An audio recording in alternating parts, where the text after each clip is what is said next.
বড়দেরও শিখাই, ছোটদেরও শিখাই। বিভিন্ন কারণে কিন্তু মেরুদণ্ডটা বাঁকা হয়ে যায়। তখন কিন্তু একটা এ শেপ হয়ে যায়। এটা তো বন্ধ হবে না, এটা অনগোয়িং প্রসেস, মানে কার্ভ হলে বাঁকা হতেই থাকবে। স্ট্রাকচারালি স্ট্রং হয়ে যায়, তখন কিন্তু অপারেটিভ চিকিৎসা ছাড়া এটা ভালো হওয়া সম্ভব না।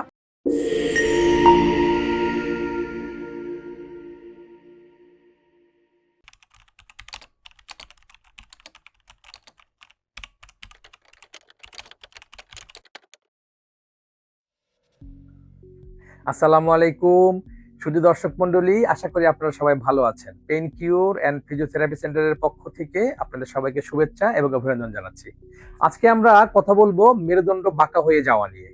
আমরা কিন্তু আগেই মেরুদণ্ডকে অনেকবার দেখিয়েছি। মেরুদণ্ড মানে স্পাইন, যেটা ব্যাকবোন, যেটা সেটা কিন্তু নর্মালি একদম সোজা থাকে না। মানুষের কিন্তু সোজা থাকে না। ঘাড়ের দিকে, বাইরের দিকে সি এক ধরনের বাঁকা থাকে। পিঠের দিকে কিন্তু আরেক ধরনের বাঁকা থাকে, অর্থাৎ ভিতরের দিকে সি। আবার কোমরের দিকে, ঘাড়ের দিকে এক ধরনের বাঁকা থাকে, সেটাও বাইরের দিকে সি। এরকম একটা নর্মাল যে কার্ভেচার বা নর্মাল কিন্তু এইটা অ্যালাইনমেন্ট থাকে এই মেরুদণ্ডটার। এর বাইরেও কখনো কখনো বয়স্ক লোকেরা এরকম বাঁকা হয়ে যায়, কুজু হয়ে যায়, অর্থাৎ এই সার্ভাইকাল রিজনে বা থোরাসিক রিজনে সামনের দিকে এরকম সি শেপ হয়ে যায়। সেটাকে আমরা কাইফুটিক কার্ভ বলি। এছাড়া অ্যাঙ্কাইলোজিং স্পন্ডলাইটিস বা এরকম কোনো বাতজনিত কারণে কারো কারো মেরুদণ্ডটা একদম সোজা স্ট্রেইট হয়ে যায়, সেটাকে কিন্তু আমরা ব্যাম্বু স্পাইন বলি। এটা কিন্তু রোগজনিত কারণে সমস্যা। কিন্তু এর বাইরেও আজকে যেটা নিয়ে আমরা কথা বলবো সেটা হচ্ছে হলো স্কলিওসিস, অর্থাৎ মেরুদণ্ডটা কোনো ডান দিকে অথবা বাম দিকে বেঁকে যাবে, ডান বা বামে বেঁকে যাবে। এটা আবার দুই ধরনের হতে পারে। কনজেনিটাল মানে জন্মগতভাবেই কিন্তু বিভিন্ন রোগের কারণে এই বাচ্চা এই মেরুদণ্ডটা কিন্তু বাঁকা থাকতে পারে। এই বাঁকা নিয়েই সে জন্মগ্রহণ করতে পারে। যদি প্রথম দিকে ধরা পড়ে তাহলে চিকিৎসা দিলে ভালো হয়ে যাবে। আর যদি ধরা পড়তে একটু সময় লাগে তখন কিন্তু, এবং সেটা যদি শক্ত হয়ে যায়, অর্থাৎ বোনস গুলো যখন মানে হতে থাকে, বড় হওয়ার পর একটা সময় কিন্তু বোন বড় হওয়াটা শেষ হয়ে যায়, ভিভিসেলিয়ানটা শেষ হয়ে যায়, তখন কিন্তু আর এটাকে স্বাভাবিকভাবে আর সোজা করা যাবে না। এক্সারসাইজ দিয়ে বা কোনো কনজারভেটিভ চিকিৎসা দিয়ে কিন্তু ঠিক করা যাবে না, তখন কিন্তু অপারেটিভ চিকিৎসায় যেতে হবে। আর একটা অ্যাকোয়ার্ড যেই স্কুলোসিসটা হয়, সাধারণ করে মেয়ে বাচ্চাদের বেশি হয়, ছেলে বাচ্চাদেরও হতে পারে, টিনেজার বয়সে হয়। হয়তো বাঁকা হয়ে বসার কারণে হয়, কখনো কখনো ভারী ব্যাগ এক পাশে নেয়, অর্থাৎ ভারী ব্যাগ সে নিচ্ছে, দুই পাশে নিলে হয়তো হতে পারে, কিন্তু সে এক পাশে নেয় স্টাইল করতে গিয়ে। অথবা বাঁকা হয়ে বসে, আমরা সাধারণত চেয়ার টেবিলে সোজা হয়ে বসে পড়াশোনা করার কথা বলি। সোজা হয়ে মেরুদণ্ডটাকে, স্পাইনটাকে আমরা সোজা করে রাখার কথা শিখিয়ে দেই। বড়দেরও শিখাই, ছোটদেরও শিখাই। কোনো কোনো ক্ষেত্রে এটা ওরা মানতে চায় না, বাঁকা হয়ে বসে মোবাইল চালায়, বাঁকা হয়ে বসে ওরা গেম খেলে। বিভিন্ন কারণে কিন্তু মেরুদণ্ডটা বাঁকা হয়ে যায়, এবং সেই বাঁকাটা কিন্তু ডানে অথবা বামে, সেটাকে আমরা স্কলিওসিস বলি। ধরেন সাধারণত থোরাসিক রিজনে, অর্থাৎ পিঠের দিকে মেয়ে বাচ্চাদের ডান দিকে বাঁকাটা বেশি হয়। যখনই মেরুদণ্ডটা ডান দিকে বাঁকা হয়ে যায়, তখন কিন্তু এই থোরাসিক রিজনে যেহেতু ডান দিকে বাঁকা হয়েছে, তখন কিন্তু এর নিচের দিকে একটা কম্পেনসেটরি বাঁকা হয়ে যায়, সেটা কিন্তু এইরকম। তখন কিন্তু একটা এস শেপ হয়ে যায়, এস শেপ এস শেপ হয়ে যায়, সেটাকে আমরা স্কলিওসিস বলি। এটা যদি আর্লি এজে ধরা পড়ে, 18 বছরের আগে ধরা পড়ে, তাহলে কিন্তু আমরা চিকিৎসা দিয়ে, ব্রেস দিয়ে আমরা এটাকে ঠিক করে ফেলতে পারি। এছাড়াও বয়স্ক মানুষদের, বিশেষ করে ডিজেনারেটিভ চেঞ্জের কারণে, ডিস্ক প্রোল্যাপস হয়ে ক্ষয়জনিত কারণেও কিন্তু এক ধরনের স্কলিওসিস হতে পারে, সেটা বয়স্কদের। সেটা নিয়ে আমরা কথা বলছি না, আজকে আমরা কথা বলছি এই বাচ্চা বয়সে, অর্থাৎ টিনেজারদের যেই বাঁকা হয়ে যায়, এবং সেই বাঁকাটা যদি আমাদের কাছে প্রথম দিকে ডায়াগনোসিসটা হয়ে যায়, ধরা পড়ে, তাহলে কিন্তু এই বাচ্চাটা চিকিৎসা নিয়ে একদম পুরোপুরি সুস্থ হয়ে যেতে পারে। আর যদি সে চিকিৎসাটা না নেয়, তাহলে কিন্তু এই কার্ভেচারটা বেশি হতে থাকবে। এটা তো বন্ধ হবে না, এটা অনগোয়িং প্রসেস, মানে কার্ভ হলে বাঁকা হতেই থাকবে, কম্পেনসেটরি এই পাশে বাঁকা হতে থাকবে। এবং তার এইখানে এই পিছনের যে স্কাপুলা রিজনটা কিন্তু একটু প্রমিনেন্ট হয়ে পিছন দিকে বোঝা যাবে। এবং এই যে পেলভিস রিজন, যেটা অর্থাৎ কোমরের দিকে যদি আমরা জামা খুলে পিছন দিয়ে যদি অ্যানালাইসিস করি বা অ্যাসেস করি, তখন দেখবো যে এই দুইটা পাশের একটা পাশ একটু উঁচু হয়ে আছে, অর্থাৎ দুইটা একই লেভেলে নাই, একটা একটু উঁচু হয়ে আছে, এটা বোঝা যাবে। এছাড়াও যদি আমরা এই মেরুদণ্ডের দিকে তাকাই, তাহলে এরকম বাঁকা হয়ে গেছে, সে একদিকে কাত হয়ে আছে, এটা কিন্তু কোনো কোনো ক্ষেত্রে বোঝা যায়। এছাড়াও আমরা একটা এক্সরে করতে পারি, হোলি স্পাইন এক্সরে করে আমরা কিন্তু অ্যানালাইসিস করতে পারি। এটা কোব অ্যাঙ্গেল আছে, এই অ্যাঙ্গেলটা যদি 10-এর বেশি হয়, তাহলে কিন্তু আমরা এটাকে স্কলিওসিস বলবো।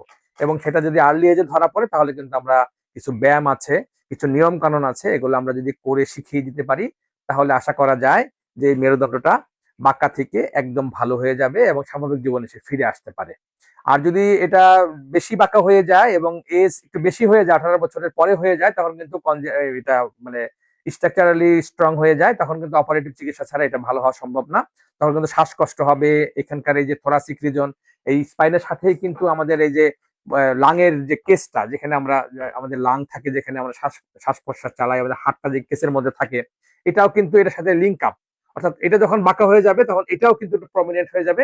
তখন কিন্তু আমাদের শ্বাসকষ্ট হবে এবং আমাদের ব্যথা হবে। প্রথম দিকে হয়তো ব্যথা থাকে না, এরপরে কিন্তু ব্যথা হবে এবং সে তার স্বাভাবিক জীবনযাপনে শেয়ার করতে পারবে না। তো আমরা যদি ডায়াগনোসিস করতে পারি, এবং আসুন আমরা কিছু ব্যায়াম আছে এগুলো শিখিয়ে দিতে পারি, কিছু ব্রেজ আছে এগুলো পরে থাকবে, পরে থেকে সে সুস্থ হয়ে যেতে পারবে। আমরা এবার শিখিয়ে দিচ্ছি, চলুন।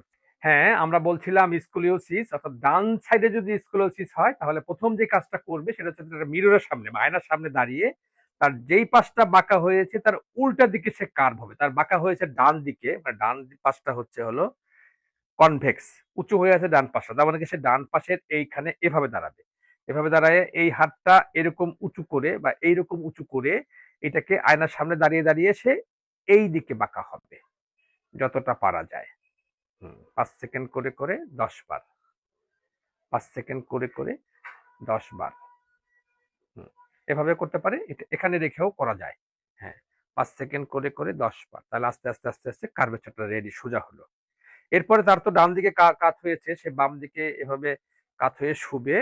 কাত হয়ে শুয়ে এই পাটা এরকম বাঁকা করে রাখবে। তারপরে এটাকে, এই থোরাসটাকে আস্তে করে এই দিকে নিয়ে আসবে। হ্যাঁ, এদিকে নিয়ে এসে এইখানে যেন এক্সপান্ড হয়, এই জায়গায় যেন চাপ পড়ে। হ্যাঁ, হুম, হুম, হুম, হুম। এটা কিন্তু তার ডান পাশ। হ্যাঁ, হুম, ঠিক এটা। হুম, এই অংশগুলো ফিক্স থাকবে, এই অংশগুলো বাঁকা এভাবে থাকবে। শুধু এই জায়গা নিয়ে আসবে যেন এই জায়গার থোরাক্সটা লেভেল হয়, লেভেল হয়। হুম, এটা গেল একটা। এরপরে সে যে কাজটা করবে, সে শুয়ে ব্রিজিং এক্সারসাইজ করবে। ব্রিজিং, হ্যাঁ হ্যাঁ, এটা করে কোমরটা উঁচা করা, টামির এক্সারসাইজ গুলো বাড়াবে, শক্তিগুলো বাড়াবে। 5 গুণে গুণে 10টা, হ্যাঁ, 5 গুণে গুণে 10টা। হুম, 5 গুণে গুণে 10টা। এরপরে সে সোজা থাকবে, শুধু পেলভিসটাকে ডান দিকে বাঁকা হয়ে আছে বাম দিকে নিবে, শুধু এই জায়গাটা এখান থেকে সরাবে। হ্যাঁ, এই, হ্যাঁ এরকম রোটেট করবে। হ্যাঁ, ছেড়ে দেন। হ্যাঁ, হ্যাঁ, আবার এইরকম রোটেট করবে। হুম, আবার এইরকম রোটেট করবে। আবার এইরকম রোটেট করবে। এবার আপনি উপর হয়ে যান। হ্যাঁ, উপর হয়ে গিয়ে ঘোড়ার মতো হন, 4 পয়েন্ট নিলিং, 4 পয়েন্ট নিলিং। হ্যাঁ, চার হাত পাও সোজা সোজা সোজা। হ্যাঁ, এখন আপনার এই যে স্পাইনটাকে আপনি মানে cat back end Sawai back করবেন। হ্যাঁ, জায়গাটা উঁচু করবেন, এই জায়গাটা যখন উঁচু করবেন তখন মাথাটা ডাউন করবেন। হ্যাঁ, এই, হ্যাঁ হ্যাঁ, আবার এটার উল্টা। হ্যাঁ, হাত পা গুলো শুধু ঠিকই থাকবে, কোনো রকম কোনো চেঞ্জ হবে না, শুধু এই স্পাইনটা মুভমেন্ট করবে, স্পাইনটা মুভমেন্ট করবে। হ্যাঁ, স্পাইনটা মুভমেন্ট করবে। এটা 5 গুণে গুণে 10টা। এরপরে সর্বশেষ যেটা করবে, এক পাশের হাত এক পাশের পা একসঙ্গে উঁচু করবে। হ্যাঁ হ্যাঁ, এইটা 5 সেকেন্ড করে করে 10টা, 5 সেকেন্ড করে করে 10টা।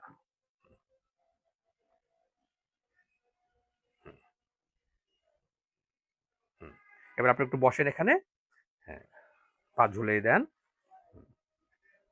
এবার ব্রিদিং, আপনি নাক দিয়ে শ্বাস নিবেন সর্বোচ্চ পরিমাণ ধরে রাখবেন, মুখ দিয়ে আস্তে আস্তে ছাড়বেন। হ্যাঁ, এভাবে 3টা করে 9টা, 3 সেট। হ্যাঁ হ্যাঁ, নাক দিয়ে ধরে রাখেন, সর্বোচ্চ পরিমাণ ধরে রাখেন। হুম, এবার আপনি মুখ দিয়ে আস্তে আস্তে ছাড়বেন। হ্যাঁ হ্যাঁ, এটা হচ্ছে ব্রিদিং এক্সারসাইজ। কারণ যখন স্কুলোসিস হয় তখন চেস্ট যে কেস, এই কেসটার মধ্যে কিন্তু একটু চাপ পড়ে, এবং চাপ পড়ে কিন্তু তার ব্রিদিং এর সমস্যা হতে পারে। তো এই ব্যায়ামগুলো করলে তখন এই এই তার শ্বাসকষ্টটা হবে না, বা এদিকের ইয়েগুলো আস্তে আস্তে কমে যাবে। এছাড়াও আমাদের কাছে আরো কিছু এক্সারসাইজ আছে যেগুলো আমরা ম্যানুয়ালি করতে হবে, আমাদের কাছে আসলে আসতেই হবে, আসলেই বরং আপনার জন্য ভালো। সবাইকে ধন্যবাদ। আসসালামু আলাইকুম।